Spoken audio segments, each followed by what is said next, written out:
Hello दोस्तों, अब आपने इसे समझा।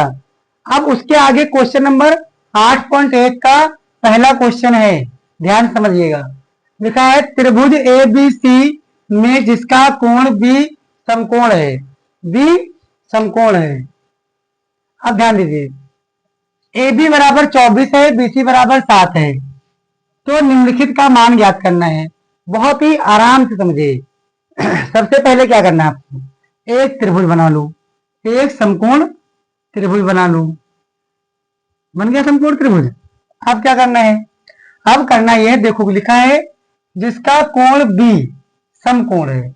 कोण बी क्या है, समकोण। तो जहां पर समकोण बन रहा है वहां पर आप बी लिख दीजिए। क्या लिख दीजिए, बी। अब बचा ए और सी, यहां लिख दीजिए। कोई दिक्कत? अगर यहां पर ये ना दिया हो कि कौन सा कोण समकोण है तो आप कोई भी लिख सकते हैं, कोई दिक्कत नहीं है। आप समझो, ए बी बराबर कितना है, 24। ए से बी कितना है, 24। और देखो बी सी बराबर कितना है, बी से सी 7 है। कितना है, 7 सेंटीमीटर। दो भुजाएं आपको दी हैं। अब तीसरी भुजा क्या है, तीसरी भुजा है ए सी। क्या है, ए से सी। तो ए से सी याद करने के लिए हमने कहा कभी भी दो भुजाएं दी रहेंगी, समकोण त्रिभुज की दो भुजाएं दी रहेंगी। तो तीसरी भुजा निकालने के लिए आपको क्या लगाना है, पाइथागोरस प्रमेय लगा दीजिए। पाइथागोरस प्रमेय से, प्रमेय से, बाई पाइथागोरस थ्योरम। ठीक देना है, बाई पाइथागोरस थ्योरम। समझो क्या होता है, अभी बताया था। कर्ण स्क्वायर बराबर आधार स्क्वायर प्लस का लंब स्क्वायर, ये होती है आपकी प्रमेय। आप इसमें मान रखो। देखो बच्चों, ये है, इसको मानो आप, ये हो गया आपका आधार और ये आपका क्या हो गया, लंब। तो समझो ए सी, कर्ण कितना है, ए सी। तो ए सी स्क्वायर बराबर आधार है 24 और लंब है 7। ये बात समझ में आ गई। आधार है 24, लंब है 7। तो दोनों का मान रख दिया।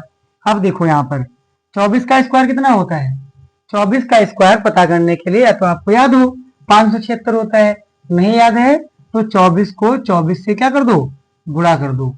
24 को 24 से गुणा, 4 चक्कू 16, 4 दूना 8, 1 9, और यहाँ पर 2 चक्कू 8, 2 दूना 4, यहाँ पर 6 और 9 और 8 17, 5 4 1 5, 576 आ गया। बात समझ में आ गई। अब देखो आगे क्या है, 7 है। 7 का स्क्वायर तो सभी को पता है, 7 का पढ़ा 7 बार पढ़ोगे तो 49, 7 से 49 आता है।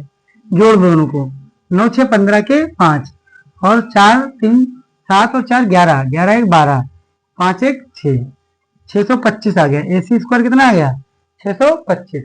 अब समझो आप लोग यहाँ से, ये है स्क्वायर, ये है बराबर। तो यहाँ पर क्या होगा, जैसे मान लो कोई भी इधर से जब इधर जाएगा बराबर को क्रॉस करेगा तो कोई परिवर्तन आएगा। जैसे देखिए, स्क्वायर जब बराबर के दूसरी तरफ जाता है तो हम क्या लगा देते हैं, अंडर रूट लगा देते हैं। क्या लगाते हैं, अंडर रूट। जब ये स्क्वायर बराबर को क्रॉस करके दूसरी तरफ जाएगा तो उस पर रूट लगा दिया जाएगा। क्या लगा दिया, रूट। अब समझो बच्चों, 625 इसका वर्गमूल कितना होता है, इसका वर्गमूल होता है 25। कितना होता है, 25। यानी स्क्वायर रूट निकालना पड़ेगा। अंडर रूट के अंदर है तो स्क्वायर रूट, नहीं मालूम है तो समझो 625 को फैक्टर कर लीजिए। 5 से काटोगे, 5 1 5, 1 बचेगा 12, 5 दूना 10, 5 25, 5 दूना 10, 5 25, 25, 5 1। इस प्रकार से पूरा काटेंगे। दो दो का जोड़ा बनाते हैं, एक जोड़ा ये बन गया, एक जोड़ा ये बन गया। यहाँ से 5 आएगा, यहाँ से भी 5 आएगा, गुणा कराओगे तो 25। कितना आ जाएगा, 25। इस प्रकार से आपका एक कर्ण मालूम हो जाएगा। ये 25 आ गया, कर्ण कितना आ गया, 25। अब समझो, अब क्या करना है आपको, अब वही बस सवाल समझ लो सॉल्व हो गया। बस इतना काम आपको करना होगा। अब जैसे आपसे पहले सवाल में क्या पूछा है, पहला सवाल देखो, पूछा है साइन ए। क्या पूछा है, साइन ए। तो साइन ए में क्या आता है, लंब बटे कर्ण। साइन में आता है लंब बटे कर्ण। हमने पढ़ा था लाल बटे कक्का। लंब बटे कर्ण, साइन में आएगा लंब बटे। तो लंब कितना है, यहाँ पर ए लिखा है तो ए यहाँ पर भी लिखा है, इसके सामने वाला लंब होगा तो 7/25 आएगा। कितना आएगा, 7/25। अब दूसरा क्या है इसी में, दूसरा है कॉस ए। क्या है, कॉस ए। तो कॉस ए में क्या आएगा, कॉस ए, कॉस में आता है आधार बटे कर्ण, आधार बटे कर्ण। आधार है 24 और कर्ण है 25। ये हो गया कॉस। अब दूसरा सवाल देखो, यहीं पर समझना है बस। दूसरे सवाल में कह रहा है साइन सी। क्या बोला है, साइन सी पूछा है। तो सी के लिए साइन में लंब बटे कर्ण होता है, तो साइन सी पूछा है।